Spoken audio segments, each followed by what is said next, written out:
Hello everyone, welcome to another episode of TCG Talk, back today with another video. And in today's video, I'm going to be doing a long form discussion on Ira matchups. I'm going to be talking about different heroes, how I think you should be playing into them from a macro level perspective, maybe some common mistakes that you might be making that make you have a little bit more frustration in the matchup, and hopefully be able to help you as you're trying to get better with the hero. If you're new to the channel, welcome. Thank you so much for stopping by. Hopefully enjoy your stay. If you're a long-standing supporter, thank you so much as always. Feel free to check out the Discord down below, the channel membership, as well as the creator worksheet for access to a bunch of other creators that cover this game, so you can check out their content as well. So I'm gonna be going into this. This is definitely going to be very conversational, right? This is not scripted. This is not me trying to give you a bunch of different things, but I'm noticing in the purple Discord, some people are having some frustrations with matchups that I'm not saying are like they're thinking it's like mega unfavored and it's actually favored or anything like that, but there's certain like end states that they're coming to in certain matchups that shouldn't be happening if you're playing the matchup a certain way. One disclaimer is this is not to say I have all the answers. I'm not saying like I am the best Ira player in the world by any means. But I am noticing just people are approaching matchups in a different way that I think if they like swapped their general game plan, it would really help them a lot. So hopefully I can give you some insight here. This is my Worlds Ira list. I'm not going to do like a full deck tech on it, but if I were going to Worlds, playing in the Worlds event, this would be the list I would take. I would be taking Ira. I think Ira has even though she's doesn't have as favorable matchups like on the favored side as like Katsu does, she has game into pretty much everything. It's just Earth is the thing you kind of have to dodge. I would just go there, try to prey on Gravy, try to prey on Cindra, and hope that I can dodge Verdance when it comes up. It's kind of the biggest thing I would try to hope for. But the list is very simple. It's more of a boomer style list for anybody that knows what that means. The only thing I don't have in here is looking for a scrap. I took that out. The inconsistency with it, seeing it in the early game, it's just really annoyed the crap out of me. It's more of a personal decision than anything.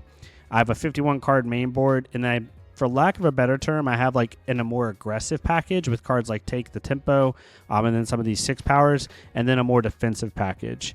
The other side note is I only own 2 shelters. I don't own the third, so my third is a Fate Foreseen, but if I own 3 shelters, it would be 3 shelters. Some other kind of key things that I'll point out because it's going to matter when we start talking about matchups is quick dodge flexors I've put in for the Cindra matchup has really helped.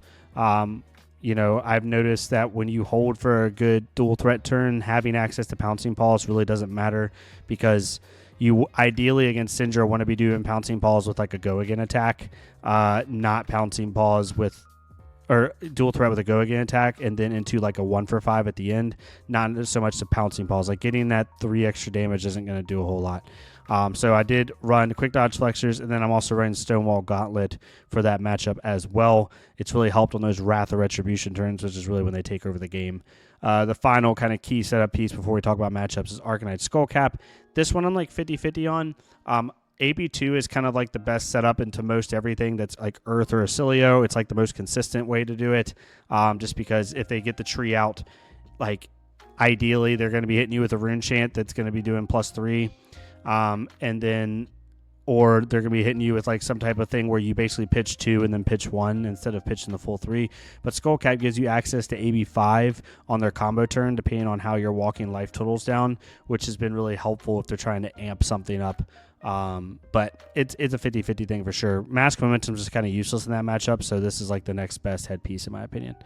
Other than that, we're going to get into the matchups. So the overarching theme that you have to figure out as Ira when you're going into any, and this is what I have found with my play, so I am one opinion. Please feel free to add or take away from whatever you think you see fit. You have to decide, do I need to be the aggressor in the matchup, or do I need to tank up and be really defensive and play a heavy value game? Now, when I say be the aggressor, I don't mean don't block, right? It's not like a true aggro deck in terms of being an aggressor where you're like, okay, do I need to just say no blocks and try to race them down? It's more of like, do I need to always have access to a decent mid-range turn, or can I afford some turns to draw into, a shelter, a sink, a blue, and like, a 1-for-5 or something like that. So you want to be able to, in some matchups, you have to be able to consistently deal damage, force cards out of their hand, and also just like walk them down from a damage perspective. Whereas other matchups, you can afford to tank up a little bit, really just play the value game and slow the game down, right? some key common matchups where I think people get this wrong is matchups like Cindra and Victor. And those are the two I'm going to talk about the most because those are the ones that people seem to be struggling with the most. And I think that it's because you're approaching it the wrong way from a macro perspective. Now, key disclaimer is I think Cindra with tech, right, with like shelters or calming breeze if you want to use that, or quick dodge flexors, I think it's a true like 50-50 matchup, right? I'm not saying like you can take the matchup from slightly unfavored to majorly favored by using these tools that I'm giving you. It's more of not putting yourself in a position where you have to work twice as hard to win. So like in a matchup like Cindra, I am foregoing cards like Sink Below. I'm foregoing even cards like Flick Flack because it's just you're not getting the constant value from this. And I'm even foregoing like one more D-React, which would be my third shelter. And I'm putting in cards like Take the Tempo for a little more aggression. Obviously Erase Face because it's good tech. And I'm also using Whirling Mist Blossom to like force out a little bit more potential interaction from them. The only D-Reacts I have in the matchup is Shelter, 2 shelters. Other than that, I am looking to try to be a little bit more aggressive in the matchup, have a little bit more damage consistency, because you need to walk down the life totals. You cannot block out, as an Ira specifically, unless you're on a degen life game fatigue list, and even then it's hard against a good Cindra. You are not going to block them out. They are going to flick you down. They're going to do a big raft turn. They're going to do like certain things that are going to push past your defensive value. It's just how it is. So you have to play a little bit more mid-rangey in the matchup. So for matchups like this, you know, put in your threats a little bit more. You can take out Sound the Alarm if you run it because it's just not as useful into her. Put cards like Take the Tempo, I think, is a fantastic card in the matchups where you still want the block value. You still want the value of 1 for 5, 3 block, but you get a little bit more potential to, because like Take the Tempo in this deck specifically, and I run Knives Out, only has, 4 misses? Right? Everything else, it's going to hit. Something's going to hit. Or I guess 7 misses counting dual threat. That would be the worst case scenario. But something's going to hit, and the likelihood to hit a red attack is actually pretty high. So in matchups like Cindra, I usually go for that. And then a matchup like Victor. Now, Victor, I will admit, Victor is not favored. It feels really bad, right? It's not the best thing in the world. Victor, for me, and I'm showing you what people normally do in this matchup. I did it on purpose. I switched it around. For my list specifically, you can get away with having 9 D-Reacts. In most lists, though, I would actually implore you to run something like 2 Whirling Mist Blossoms and maybe like take out 2 D-Reacts. Try to give yourself a little bit more room, and you could even just take out the Flick Flacks like this and just run 6 D-Reacts. I think with Victor, you have to be a little bit more proactive in trying to kill them, because if you try to go to a in-game perspective, they're going to kill you with Visit the Goldman Estate. They're going to stack gold. They're going to hit you with like a freaking 15 or 18 power Golden Sun or Macho Grande or whatever the case may be, and you're just going to die. You have to try to walk them down quick enough before they get good gold generation with their clashes. Another reason that you don't want to run a lot of D-Reacts is you don't want a lot of misses in your deck. You want to try to beat them in clashes. Most Victors, it depends on how they board, are running anywhere from 9 to 15 misses in their deck. They have cards like Visit the Goldman Estate. They have cards like Trounce, Test of Strength, Test of Iron Grip. It all depends on like how they board into you. And they also have one more set, I forgot off the top of my head, but it's around 9 to 15 misses in their deck. So if you can eliminate some of the misses in your deck, you have a higher chance of winning a clash. The matchup does come down a little bit to clashes. If you can steal a clash or 2 away from them, especially in the early game, and force them to have to either use a gold to reclash, or maybe they just don't at all and they kind of lose that clash, it really can change the tie of the matchup. But in this matchup, you need to be a little bit more proactive. You can't just tank up with 9 D-Reacts. They will beat you in the late game. That's just how it is, right? So this is like what my Victor setup kind of looks like. Hopefully that makes sense. And then we'll look at a couple other ones. Another matchup like Dio. Dio is another big one. Dio is a matchup where a lot of people would say, and you could do it this way, a lot of people would say like, hey, I'm going to put my Flick Flacks in, I'm going to put my Sinks in, I'm going to put my Shelters in, and I'm going to tank up and force the Dio to kill me. I think a good Dio, if they're drawing pretty well, there's no level of blocking them out. You have to be able to kill them. You have to be able to hit them with threats they care about. Cards like Erase Face, even cards like Weakest Link. Sensor is really good, right, to prevent them from getting like big hit plays. You want to see your dual threats quickly. The worst thing you can do against a Dio is draw like a D-React, 2 D-Reacts, something like a Sirens, I don't know, and a pain in the backside, I don't know. Whatever the case may be, draw like multiple D-Reacts in a hand, and the Dio, what they'll do is they'll just set up. You're just giving them more time. The more chance you give them to get their cerebellum processors out, to be able to pocket a max V and arsenal and then be able to hit you for like 30 plus, no amount of, with boom grenades out, no amount of blocking is going to do that. I like to be more proactive in the Dio. Am I saying this is the 100% best way to play in the matchup? No. But I do think it's something you have to think about. Hopefully that makes sense. And then we have Earth. Earth is the hard one. I have pretty much chalked the Earth matchup. I mean, I run Skullcap to try to help myself. But Earth, just for I sat out every defense reaction. I am running full aggression. I'm trying to kill them. Right? I use every offensive tool I have at my disposal, and I try to push damage. The last thing I want to see, especially against Verdance, it definitely doesn't make sense.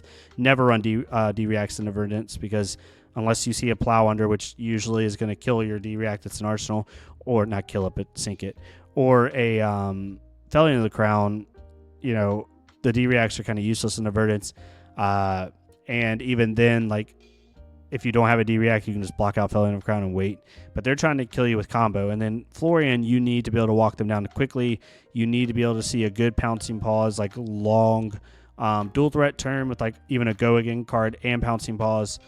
Something like a Kadachi, pouncing pause, dual threat, Kadachi, bittering thorns, cut through, or whatever the case may be, right? Where you're doing like, upwards of, 5, 12, I'm terrible at math in public, 16, 7, 18, 20 damage turn, right? You're trying to do that to really push over. But this is where the Earth matchup goes. But you have to be the aggressor. You can't just like stack up on D-Reacts. And I think a lot of people mess that up. And then the last two that I think are three, I'm going to go over three more that I think people struggle with. One is Ailio, as I spelt it, which is hilarious. Don't do math or spell in public, I guess. Ailio, I'm the same thing. I do have Flick Flax on the board because I do like being able to utilize that into cards like Gone to Flash. But Ailio, you got to be the aggressor. I am running AB2 with Skullcap to try to help myself out and running quick dodge flexors for like those really long Gone to Flash turns. But I'm trying to have a lot of offensive tools. A lot of people will try to tank up against Ailio, and it gets a good one. They're just going to combo you out from like 20 life, and there's nothing you can do about it. You need to force them out, so to speak. Very similar to Verdance in a way, right? Go figure, they're both wizards. Gravy Bones is pretty simple. Prism's another one. I personally like to play defensive in a Prism. If they're on most of them won't be on the aura plan. They don't want to because they know you can clear them very easily. So I'll run sinks, all my shelters, all my Flick Flax. I put all my 6 powers in, and then I take out cards like Cut Through because the consistency of it with Spectral Shields can be a little bit lower, or just the consistency of being able to turn on in general. And then Whirling Mist Blossom is the same thing. I'll take the tempo, and you're really just playing like a 2-card game plan, right? You're trying to block out their heralds, kind of play that mini game with angelic rafts and defense reactions. And then using your 6 powers to the best of your ability. If you really want to attack against Prism, you could switch some sideboard space out for like Blanche or Cut to the Facade is really good. And then we have one other matchup I saw people were having a lot of problem with was Yarl. Yarl I just fat stack into. I accidentally went to the homepage. Yarl is very interesting where like it's the one Guardian where you can play a late game against. Like, in my opinion, Yarl just wants to outlast you. Like, Valda, you can't really play a late game against. They will stack something big and just kill you. Victor, you cannot play a late game against. Even Bravo, you can't play a late game against. Yarl, unless they perfectly stack Oakenolds, and even then you can still get around it. Like, they don't have, like, this massive turn that's just going to wipe you out. So I like to play the long game against Yarl. I'm totally okay with fat stacking because most of the time when I see a Yarl, I'm expecting it's like a fatigue list. So that's kind of where my head goes with Yarl. But that's a lot of the big stuff. The biggest thing is like know what matchups you need to tank into, what matchups you don't. Matchups like Prism and Yarl, I totally agree with tanking into. Matchups like Earth and Cindra, and especially a Ailio, you need to be a little bit more of a mid-range aggressor in that matchup. You can't just like fat stack D-reacts. Dio is the one where you can play it either way. It depends on your personal preference. I like playing it a little bit more proactive, but if you wanted to sideboard in, some sinks and shelters, you definitely could. I would usually take out something that, like a Take the Tempo, specifically with my list, or something that's like a 1-for-5 in your list. Sound the alarms also aren't something that you really care about. It all depends on how you want to approach it. I only approach it with 3D reacts, but you can approach it with more if you want to. But really sit down and be like, okay, the first question you need to ask when you face a hero, whatever the hero is like, what does their late game look like? Is their late game good? Can I outlast their late game, right? Is their late game better than mine?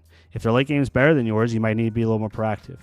The other thing is, like, if we both get in the teens of life, is there a situation where they can just like kill me like really late, whether it's a Cindra combo turn or a Victor like estate turn, whatever the case may be? That might change the fact if you need to play a little bit slower. Does the hero kind of have a similar late game and is trying to outlast me on threats? If that's the case, then you can fat stack a little bit or play a little bit more defensive because they're not going to beat Kodachi value. It all depends on how you need to look at things. Hopefully this helps. I tried to make it more overview centric and less so like super granular. If there's a matchup that I did not cover here that you really want me to go over, Gravy Bones is the one that's like really hot right now that I didn't cover. Gravy Bones is aggression. I only have 3D reacts into Gravy Bones because I kind of have to. You honestly could run Erase Face just to have a little more block value. I think the D-reacts are a little bit nice to get around boat sometimes, but really I'm just trying to be the aggressor into Gravy Bones. But that's just kind of how I play. Hopefully this made sense. If you enjoy this type of content, please leave a like, comment, or subscribe. I want to help people out. I do not think Ira is in like this insane meta position. She's definitely, a BT hero at best in my opinion right now. However, like if you look at the top of the meta, she's either 50-50 or favored into pretty much everything except for 2 decks. She's good in a Gravy. I think she's slightly favored in a Gravy, especially with the Tipple bands. She's 50-50 in a Cindra. She's favored in a Prism. She's bad in Earth, right? So that's on this side. 50-50 in a KO, in my opinion. I haven't had a ton of issues with KO, personally, even with the new cards. It might be slightly unfavored, but it's pretty much 50-50. 50-50 in a Dio, right? So you have 5 matchups right there that are 50-50 or better, and you have 3 matchups in Earth. Really, Earth is the main one. Earth is kind of like your biggest, and Kasai. Kasai is a little bit difficult right now, but she has a decent, fair matchup. Her issue is, and what makes it hard for her to have continuous good performances at a high tournament level is she doesn't have a matchup where it's like, all right, I'm sitting across from something that I feel really confident. You know what I mean? Like I'm really high. Like even if you look at Talishar stats, and I know Talishar stats are what they are, right? And we go by win rate. Games, can you do like we'll even do competitive mode? They let you do that now, which is really nice. Let's go back. November just happened. Oh, they just started competitive mode. Oh, okay, that's cool. So we'll have to use that in later videos. Do they not let you go back anymore? I'm doing this on the fly, y'all. I guess November, it is what it is. They don't have like previous data. I don't know if they reset. Maybe it's when Talishar boinked and went down. But Ira really doesn't have a strong matchup in terms of win percentages. I guess this isn't useful as I thought it was about to be. But she doesn't have a super unfavored matchup other than Earth. She's kind of 50-50 in everything, which over a 9-round tournament, is very hard. When you're pretty much 50-50 in everything, you have to play perfectly and avoid like one bad matchup in order to get where you want to get. And that's very difficult, right? And I think that's why she's not seeing as much success. But yeah. Hopefully you enjoyed this. If you did, please leave a like, comment, or subscribe. If not me, it's completely fine. Go to another creator, leave a like, comment, or subscribe on their stuff. Let's get more people seeing this game. And I'll see y'all next time on TCG Talk. Thank y'all so much.